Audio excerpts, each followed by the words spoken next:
Olha, quando a gente pensa em A Fazenda, a primeira coisa que vem à cabeça é aquele prêmio de R$ 2 milhões, né? Mas e se eu te disser que o jogo de verdade, o jogo do dinheiro, começa muito antes do programa sequer ir pro ar? A verdadeira bolada está no cachê, que os participantes ganham só para entrar na casa. Pois é, a grande questão é: quanto vale a polêmica? Quanto a emissora desembolsa para juntar um time de famosos que a gente sabe que vai dar o que falar, gerar memes e, claro, muitas manchetes? É isso que a gente vai desvendar agora. E olha, os números são bem interessantes. Beleza? Para a gente entender essa história toda, tem um ponto de partida. Uma espécie de salário base dos peões, sabe? É a partir daí que o jogo financeiro começa de verdade. E tá aí o número, R$ 70 mil. Segundo um monte de apuração por aí, essa é a grana que a maioria do pessoal recebe só para assinar o contrato. É o cachê de entrada garantido no bolso, fique uma semana ou chegue na final. Mas aí que a coisa fica boa.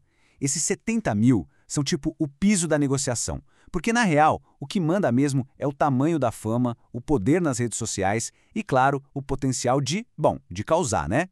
Isso sim é que vale ouro na hora de fechar um contrato.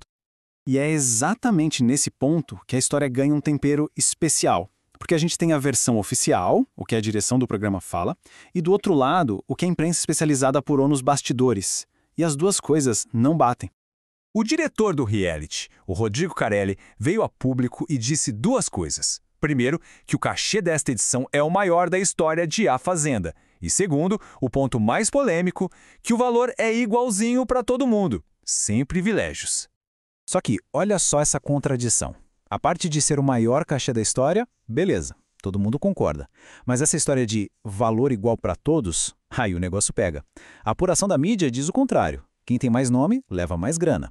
Tem um conflito bem claro aí, né? Então, tá. Em quem a gente acredita?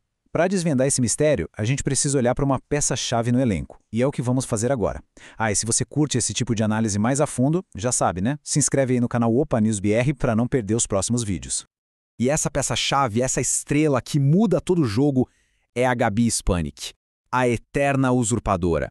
É através do contrato dela que a gente consegue entender a real estratégia financeira por trás do reality. Pois bem, quando o nome dela foi confirmado, a primeira coisa que todo mundo quis saber foi quanto ela ganhou para entrar.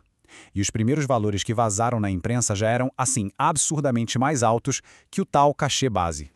R$ 200 mil, pensa só, 200 mil. Isso é quase 3 vezes o valor padrão de 70 mil. Só esse número já bota por terra aquela história do diretor de que o pagamento era igual para todo mundo, né? Mas calma, que a história fica ainda melhor. Fontes de bastidores começaram a soltar que o valor real era ainda maior.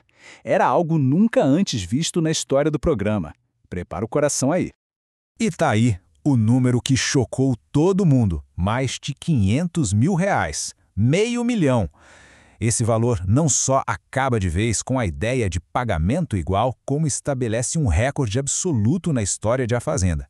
Superou gente de peso, como a Deolane Bezerra, Gretchen, todo mundo. Ok, um cachê desse tamanho levanta uma pergunta óbvia. Por quê? Por que a emissora faria um investimento tão pesado, mas tão pesado, em uma única participante? A resposta é simples e direta. É um investimento. Pura estratégia de negócio. E é exatamente isso. O dinheiro pago para Gabi Spanik não é um gasto, é uma jogada, é um investimento calculado para gerar audiência, para gerar repercussão, para gerar engajamento.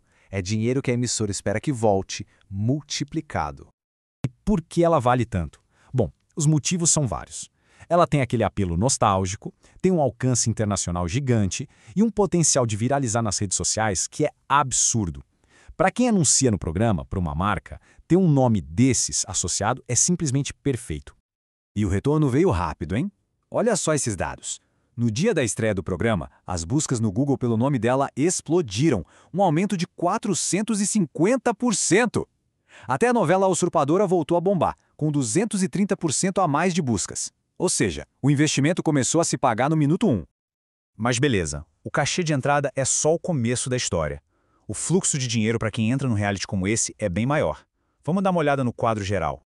O ciclo de ganhos é esse aí. Começa com cachê para entrar, depois tem os prêmios das provas lá dentro, as ações de merchandising que eles fazem e, o mais importante, os contratos que vêm depois que o reality acaba.